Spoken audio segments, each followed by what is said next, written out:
Did you know that during the famous chariot race in Ben-Hur, a stuntman was actually thrown from his chariot at full speed, and the cameras kept rolling? That accident became one of the most thrilling moments in cinema history. Ben-Hur is not just a movie, it is a legend built on sweat, danger, and impossible dreams. Behind every frame hides a story of courage, creativity, and sometimes pure chaos. Thousands of people worked for years to create this masterpiece. Some scenes nearly cost lives, others happened by beautiful accident. The truth behind this film is stranger than any fiction. Let's dive in and discover 20 weird and amazing facts about Ben-Hur. Number 20. The chariot race arena was the biggest movie set ever built. Imagine a place so large that 18 football fields could fit inside it. That was the chariot race arena built for Ben-Hur. The production team constructed this massive set at Cinecittà Studios in Rome, Italy. It stretched over 18 acres of land. Workers used over 1 million pounds of sand just to cover the racing track. They hauled in 40,000 tons of white sand from Mediterranean beaches. The arena walls rose high into the sky, decorated with thousands of statues. Each statue was carefully painted to look like ancient stone. The set needed over 1,000 workers to build. They labored for almost a year before a single camera rolled. Every column, every arch, every carved figure was handcrafted. There was no computer magic back then. Everything you see on screen was real, solid, and touchable. The arena could hold 8,000 extras at once. On filming days, it looked like a real Roman crowd had traveled through time. Visitors to the studio stood in awe. Many called it the eighth wonder of the world. Director William Wyler walked through the finished set and fell silent. He knew this arena would make history. It did. What audiences saw on screen was not a trick. It was a monument built from human hands and endless determination. Some movie sets disappear after filming ends. But this one? It stayed in people's memories forever. Building dreams sometimes means moving mountains, or in this case, millions of pounds of sand. Number 19. Charlton Heston trained for months. Just to hold the reins. Driving a chariot looks simple. Hold the reins, stand tall, let the horses run. But Charlton Heston learned quickly that it was anything but easy. Before filming began, Heston traveled to a ranch in California. There, legendary stuntman Yakima Canutt waited to train him. For weeks, Heston practiced every day. He learned how to balance on a shaking chariot while horses galloped beneath him. He learned how to turn without flipping over. He learned how to stop without being thrown forward. The training was brutal. Heston's hands blistered from gripping leather reins for hours. His arms ached from controlling powerful horses. He fell off the chariot more times than he could count. Sand scratched his skin. Sweat soaked his costume. But he never quit. Yakima Canutt watched carefully and pushed harder.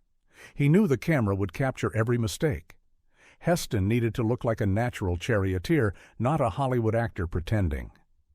Slowly, Heston improved. His grip became stronger. His balance became steadier. His confidence grew. By the time cameras rolled in Rome, Heston drove his chariot like a man born in ancient times. He performed most of his own stunts during the race. The danger was real.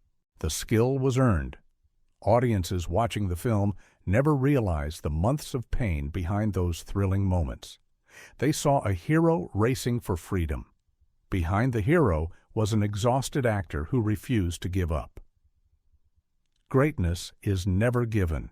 It is earned through sweat and bruises. Number 18. The chariot race.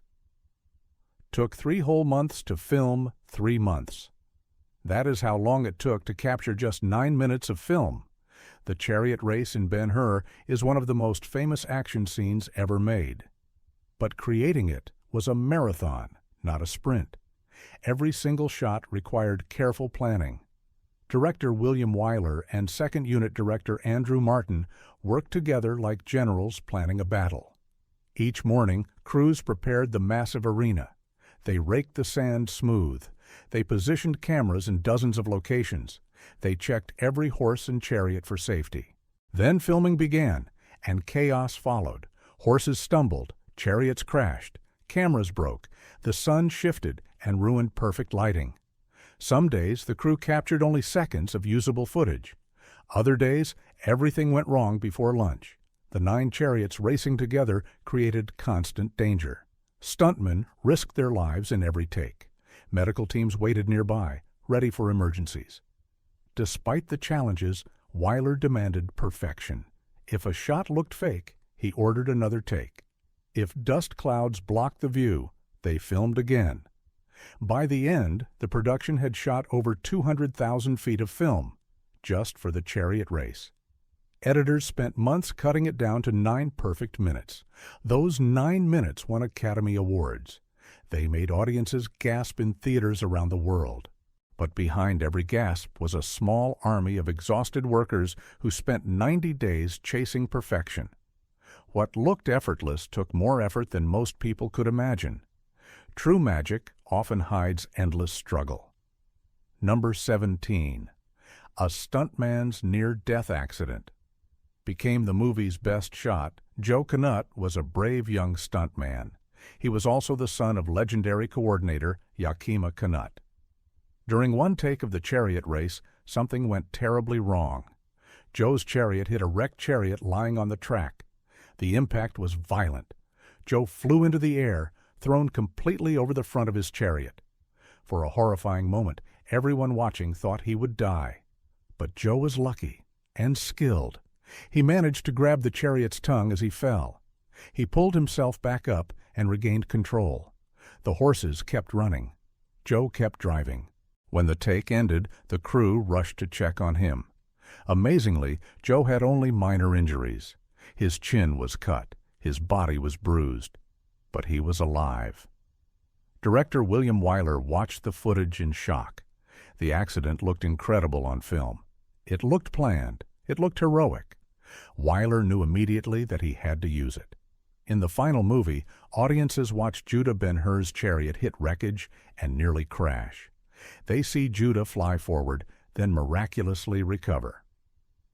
That thrilling moment was not scripted. It was a real accident caught on camera. Joe Knut's survival became cinema history. The stunt that almost killed him made the chariot race unforgettable. Sometimes the best movie moments happen by accident, and sometimes a split second of luck creates movie magic that lasts forever. What looked like perfect choreography was actually pure survival. Number 16. Dozens of cameras filmed the chariot race at once. Capturing the chariot race required more cameras than most entire movies used. The production team placed cameras everywhere. Some sat high on towers overlooking the arena. Others hid in pits dug into the sand. Cameras mounted on moving vehicles followed the racing chariots. Handheld cameras captured close-up action. In total, nearly 50 cameras filmed the chariot race simultaneously. Some cameras were destroyed during filming. Charging horses kicked them. Crashing chariots smashed into them. Flying debris shattered lenses. The crew lost several expensive cameras to the chaos, but they planned for destruction. They knew the race would be dangerous for machines and humans alike. Having so many cameras meant editors had endless angles to choose from. They could cut between wide shots and tight shots seamlessly. They could show the race from the crowd's view, then switch to a driver's terrified face. This multi-camera approach was revolutionary for its time. Most action scenes in 1959 used only a few camera setups. Ben-Hur used an army of them. The result was an action sequence that felt alive, immersive, and breathtakingly real. Audiences felt like they were inside the arena, surrounded by thundering hooves and flying sand. All those broken cameras were worth it. They captured something magical. Sometimes you must sacrifice equipment to capture perfection. Number 15. Over 200 horses were used. During production, horses were the true stars of Ben-Hur's action scenes. The production brought in over 200 horses from around the world. Some came from Yugoslavia. Others arrived from Sicily. Each horse was carefully selected for strength, speed, and temperament. Training began months before filming. Handlers worked with horses daily, teaching them to run in formation. Chariot teams needed to move together perfectly. One confused horse could cause a deadly accident. The horses learned to ignore loud noises, flashing lights, and screaming crowds of extras. They learned to run close to other chariots without panicking. Some horses became so skilled that they performed multiple roles. A white horse pulling Judah's chariot in one shot might appear in the background crowd later. Handlers kept detailed records to avoid continuity mistakes. Caring for 200 horses was a massive job. Veterinarians checked the animals constantly. Grooms fed them, brushed them, and watched for injuries. Stables became small cities behind the studio. Despite precautions, accidents happened. Some horses were injured during the intense filming. The production faced criticism for animal treatment, something that led to stronger rules in later Hollywood productions. But the horses of Ben-Hur left an undeniable mark. Their power and beauty made the chariot race breathtaking. Without them, there would be no thunder, no speed, no soul. They were athletes performing at the highest level, with no understanding of cameras or fame. Real heroes often have 4 legs. Number 14, the film saved MGM Studios from bankruptcy. By the late 1950s, Metro-Goldwyn-Mayer was in serious trouble. The legendary studio that created Hollywood's golden age was drowning in debt. Executives gambled everything on Ben-Hur. They spent $15 million, an almost unimaginable budget for that era. If the film failed, MGM would likely collapse. The pressure was enormous. Director William Wyler felt the weight of an entire studio on his shoulders. Every decision mattered. Every dollar spent was scrutinized. Studio executives watched nervously as production costs climbed higher and higher. But when Ben-Hur premiered, audiences responded with thunderous applause. Tickets sold faster than anyone predicted. The film became the highest-grossing movie of 1959. It earned over $70 million worldwide. MGM was saved. Debts were paid. Jobs were protected. The studio survived because of one spectacular epic. Ben-Hur proved that big risks sometimes bring big rewards. It reminded Hollywood that audiences craved grand stories told with passion. The film's success gave MGM another decade of life. Without Ben-Hur, countless future movies might never have been made. One chariot race saved an empire. Financial survival and artistic triumph merged into one legendary production. Number 13. Jesus never shows his face in the entire film. Ben-Hur is a story deeply connected to Jesus Christ. Judah Ben-Hur's life intersects with Jesus at key moments. They meet when Jesus gives Judah water during his march to slavery. They meet again during the crucifixion. But here is the remarkable choice. Jesus' face is never shown. Director William Wyler decided early that showing Jesus directly would feel wrong. It would be too bold, too presumptuous. Instead, the camera shows Jesus from behind. It shows his hands. It shows other characters reacting to his presence. We see the impact of Jesus without seeing his face. This technique was brilliant. It allowed every viewer to imagine their own vision of Christ. It kept the divine mysterious and powerful. Actors played Jesus in body only. Their faces remained hidden by camera angles or shadows. The effect was haunting. When Jesus gives Judah water, we feel kindness radiating without seeing eyes or lips. When Jesus carries his cross, we feel his suffering through the reactions of the crowd. Wyler understood that sometimes showing less creates more emotion. The invisible face became more powerful than any visible one could be. This choice influenced religious films for decades afterward. It taught filmmakers that restraint can be stronger than spectacle. What remains unseen often moves us most deeply. Number 12. Charlton Heston kept his chariot. After filming ended. When production on Ben-Hur wrapped, most props were stored or destroyed. Sets were dismantled. Costumes were archived. But Charlton Heston made a special request. He wanted to keep his chariot. The studio agreed. That chariot had carried Heston through months of grueling training and dangerous filming. It had survived crashes, near misses, and countless takes under the Italian sun. The chariot represented more than wood and metal. It represented triumph over fear. Heston transported the chariot back to his home in America. For years, it sat as a personal treasure. He would sometimes show it to visitors and share stories from the set. The leather reins still bore marks from his grip. The wheels still carried dust from Cinecittà Studios. That chariot connected Heston to the greatest role of his career. He had played princes, astronauts, and prophets. But Judah Ben-Hur remained special. The chariot was proof that he had lived the part, not just performed it. Eventually, Heston donated the chariot to a museum where fans could see it. It stands today as a reminder of Hollywood's golden age, when movies were made with real sweat and real danger. A simple wooden vehicle became a symbol of dedication. Some props are just objects. Others carry souls. Number 11. The sea battle was filmed in a giant studio tank. One of Ben-Hur's most intense sequences is the sea battle between Roman ships and pirates. Watching it, you would swear it was filmed on the open ocean. Ships crash into each other. Slaves row desperately below deck. Explosions erupt. Water floods everywhere. But the truth is different. The entire sea battle was filmed inside a studio tank. MGM built an enormous indoor water tank in their Culver City facility. The tank held millions of gallons of water. Detailed ship replicas floated inside, rocked by machines that created artificial waves. Smoke machines filled the air. Controlled explosions simulated battle damage. Actors climbed through flooding sets while crew members dumped more water from above. The conditions were miserable. Actors spent hours soaking wet, shivering between takes.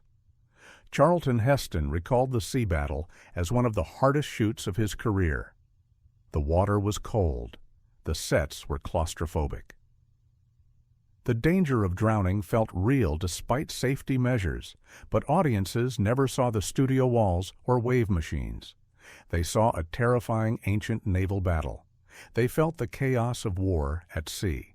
Movie magic transformed a controlled tank into a raging Mediterranean storm. What looked like open water was careful engineering. What felt like danger was calculated illusion. The best tricks are the ones nobody notices. Number 10. Composer Miklos Rozsa researched ancient Roman music. The music of Ben-Hur is legendary. Those sweeping orchestral themes have moved audiences for decades. But composer Miklos Rozsa did not simply write pretty melodies. He conducted deep research into what ancient music actually sounded like. Rozsa studied historical documents about Roman instruments. He examined archaeological findings. He researched Greek and Hebrew musical traditions that influenced the ancient world. His goal was authenticity. He wanted Ben-Hur's score to feel genuinely ancient, not like modern music wearing a costume. Rozsa incorporated unusual instruments and scales into his compositions. He blended traditional orchestral sounds with ancient textures. The result was a score unlike anything Hollywood had heard before. The music during the chariot race builds tension brilliantly. The themes during Jesus' scenes feel sacred and timeless. Rozsa spent over a year composing and recording the score. His work earned him an Academy Award for Best Original Score. Critics praised the music as groundbreaking. Other composers studied his techniques for years afterward. Rozsa proved that film music could be both emotionally powerful and historically thoughtful. He elevated Ben-Hur from spectacle to art. The notes he wrote continue to echo through cinema history.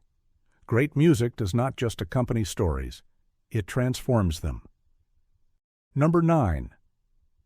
William Wyler. Refused to direct the film at first director.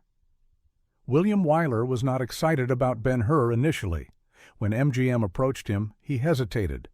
Wyler had already directed the 1925 silent version of Ben-Hur as a young assistant. He worried about repeating himself. He also feared the massive scale of the project. The budget, the logistics, the pressure, everything seemed overwhelming. Wyler initially said no. MGM executives did not give up easily. They offered more money. They promised creative control. They begged. Slowly, Wyler reconsidered. He saw an opportunity to create something truly spectacular. He believed he could improve on the silent version dramatically. Finally, he agreed, but with conditions. Wyler demanded final cut authority. He demanded time to prepare properly. He demanded the best cast and crew available. MGM accepted every demand. They needed Wyler's talent desperately. Once committed, Wyler threw himself into the project completely. His perfectionism drove the production to excellence and sometimes to exhaustion. Crew members respected him but feared his demands. Actors performed take after take until Wyler was satisfied. That perfectionism showed in every frame of the finished film. The director, who almost walked away, created one of cinema's greatest achievements. Sometimes reluctance leads to greatness. What began as doubt ended in triumph. Number 8. Stephen Boyd felt real hatred for his character. Stephen Boyd played Messala, the villain of Ben-Hur. Messala was Judah's childhood friend who betrays him cruelly. Playing such a hateful character affected Boyd deeply. In interviews, Boyd admitted that he struggled with Messala's cruelty. He had to find ways to understand a man who destroyed his best friend's life for ambition. Boyd spent hours researching Roman history and psychology. He tried to see the world through Messala's cold eyes. The process disturbed him. Boyd began to hate his own character. That hatred seeped into his performance. When Messala sneers at Judah, genuine contempt radiates from Boyd's eyes. When Messala lies dying after the chariot race, Boyd channeled conflicted emotions, rage, regret, and twisted pride. His performance earned him a Golden Globe nomination. Critics called him one of cinema's greatest villains. Boyd later said that finishing Ben-Hur felt like escaping a dark shadow. He was relieved to leave Messala behind. Playing evil convincingly sometimes means touching darkness inside yourself. Boyd's commitment made Messala unforgettable. The villain we love to hate was created by an actor who genuinely hated him too. Art and emotion sometimes blur painfully together. Number 7. Over 10,000 extras filled the arena scenes. Creating a realistic ancient Rome required thousands of human beings.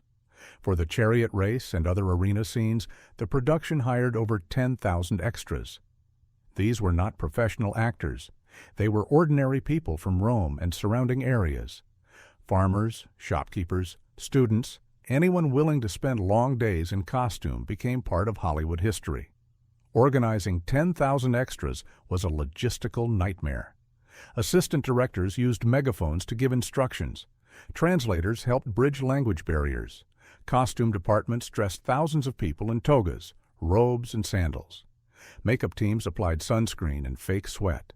The extras had to react convincingly to action they sometimes could not even see clearly. They cheered on cue. They gasped on cue. They rose to their feet when directors shouted commands. Many extras waited hours between scenes under the hot Italian sun. Food and water stations dotted the set. Medical teams treated heat exhaustion cases. Despite discomforts, most extras remembered the experience fondly. They had participated in something historic. Their faces appear briefly in a masterpiece watched by millions. Those 10,000 anonymous people gave Ben-Hur its soul. Without them, the arena would feel empty and lifeless. A crowd is not just background. It is the heartbeat of spectacle. Number 6.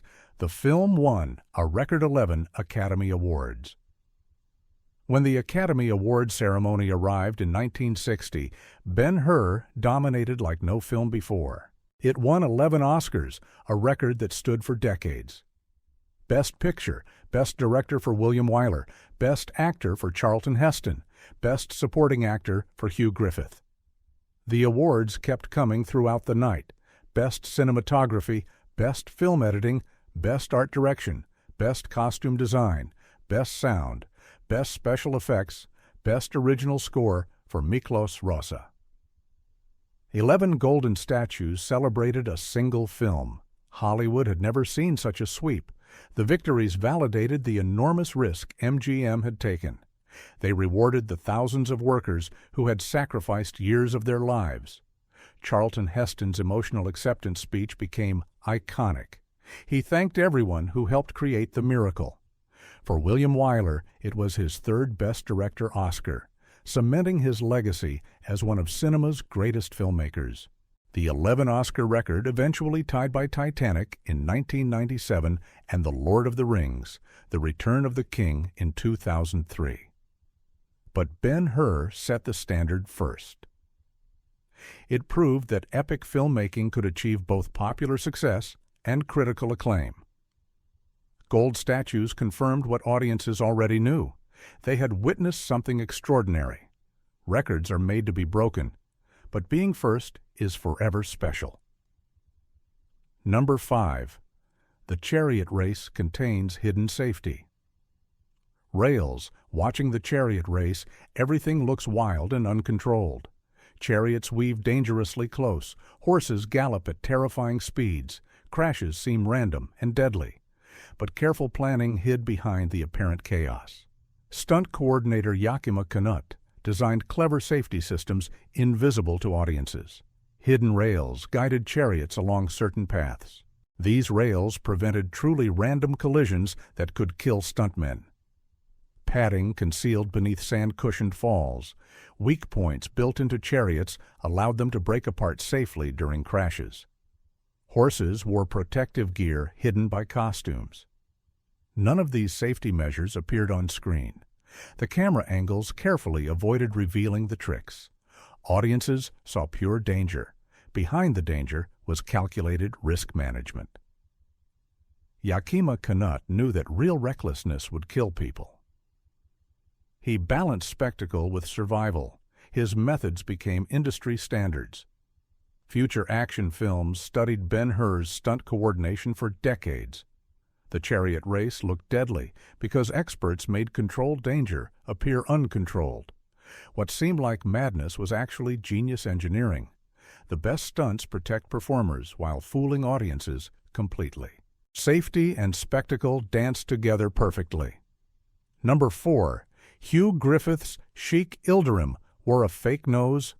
Welsh actor Hugh Griffith played Sheik Ilderim, the Arabian horse trader who befriends Judah. His performance was warm, funny, and unforgettable. He won the Academy Award for Best Supporting Actor. But audiences might not have noticed one detail.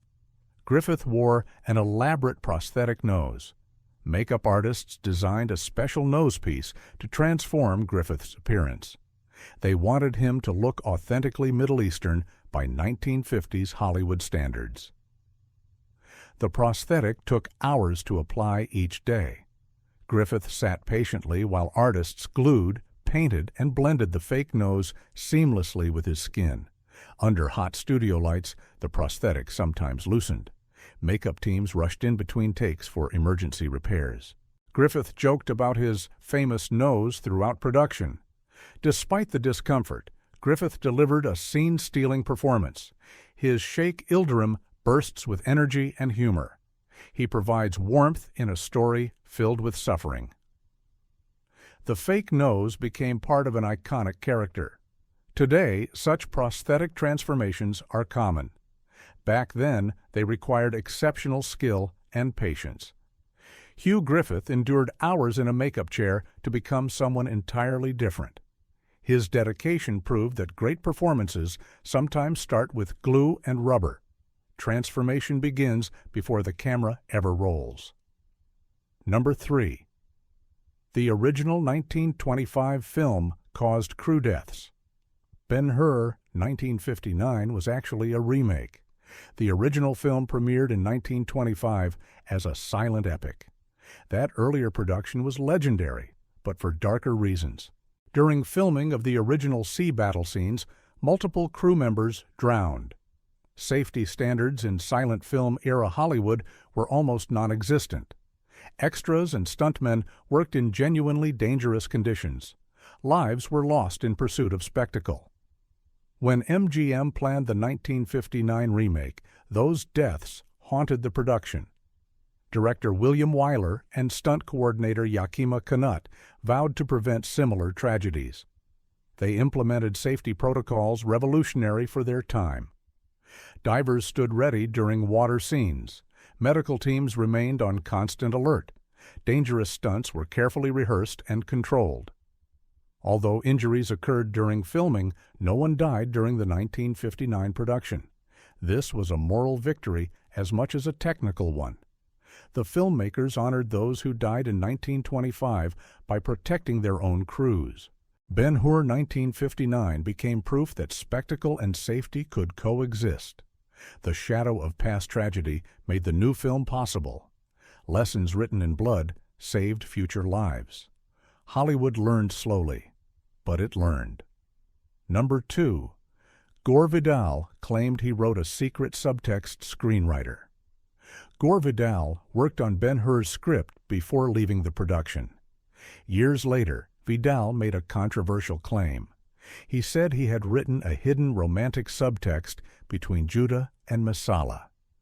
According to Vidal, the intense relationship between the two men was meant to suggest a past romantic connection. This secret history, Vidal claimed, explained Messala's bitter betrayal when Judah rejects him. Vidal said he discussed this approach with director William Wyler, who approved it quietly. Stephen Boyd was allegedly told about the subtext to inform his performance. Charlton Heston, however, was reportedly never informed. The claim sparked decades of debate. Heston firmly denied any such intention. Wyler never confirmed or denied Vidal's story before his death. Historians and fans have argued both sides endlessly. Regardless of truth, the controversy added new layers to Ben-Hur. Modern audiences watch the Judah Messala scenes with fresh eyes, searching for hidden meanings. Whether Vidal invented the story or revealed a genuine secret remains unknown. What matters is that the possibility enriches the film. Great art invites interpretation. Mysteries keep stories alive long after credits roll. Perhaps some truths are meant to stay hidden, debated forever, but never confirmed. Number 1. Charlton Heston said filming Ben-Hur changed his life.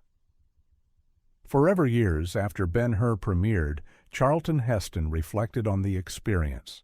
He called it the most transformative project of his career, not because of fame or awards, though both followed abundantly. Heston said the role changed him as a person. Playing Judah Ben-Hur required him to explore themes of faith, forgiveness, and redemption deeply. He studied ancient history. He contemplated suffering and survival. He connected with spiritual questions he had never seriously considered before. The physical demands also shaped him. Months of chariot training pushed his body to limits he did not know existed. Fear during dangerous stunts taught him humility. Collaboration with thousands of dedicated workers taught him respect. Heston emerged from Ben-Hur a different man. He carried Judah's journey inside him for the rest of his life. In interviews decades later, he still spoke about the film with emotional reverence. For Heston, Ben-Hur was not just a movie. It was a pilgrimage. Some roles we play, others play us, reshaping who we become. Charlton Heston found something eternal in ancient Rome, built from sand and sweat. The chariot race ended on screen. Inside him, the race toward meaning continued forever. Bonus fact: the chariot race. used authentic ancient construction techniques. Here is something few fans know. When building the massive chariot race arena, the production team consulted historians and archaeologists. They wanted the set to feel genuinely Roman, not just visually, but structurally. Construction crews used building techniques that ancient Romans actually employed. They studied how Romans mixed concrete. They examined how arches distributed weight. They researched how sand was layered in real ancient arenas to cushion horses and racers. The set was not just a movie facade. It was a functional recreation of ancient engineering. Columns were built using methods described in historical texts. Statues were carved following artistic styles documented from actual Roman artifacts. Even the colors chosen for decorations matched pigments Romans actually used. This obsessive authenticity served a purpose beyond scholarship. When cameras filmed the set, sunlight fell on surfaces that responded realistically. Shadows looked correct. Textures looked genuine. Audiences might not consciously notice these details, but their brains registered authenticity. The arena felt real because, in many ways, it was real. This approach influenced future historical epics. Filmmakers learned that research could enhance illusion dramatically. The past lived again through art, old tools, new magic. Ben-Hur's arena stood as both monument and time machine, a place where 1959 touched ancient Rome through respect for history. Ben-Hur is more than a movie. It is a testament to human ambition, creativity, and courage. Thousands of people, actors, stuntmen, builders, artists, trainers, extras, poured their lives into one impossible dream. They built the largest set ever constructed. They trained horses for months. They risked their lives in dangerous stunts. They created magic with nothing but hard work and belief. The story of Judah Ben-Hur is a story of survival and redemption, but the story behind the cameras is equally inspiring. It reminds us that great things require great sacrifice. Every frame we watch carries invisible labor and love. Ben-Hur showed the world what cinema could achieve when limits were ignored and dreams were chased fearlessly. Decades later, the film still moves audiences. The chariot race still thrills. The music still stirs hearts. The message of hope still resonates. True classics never fade. They grow richer with time. If you enjoyed these stories, subscribe for more. Every movie hides a truth, and we'll keep uncovering them, one story at a time.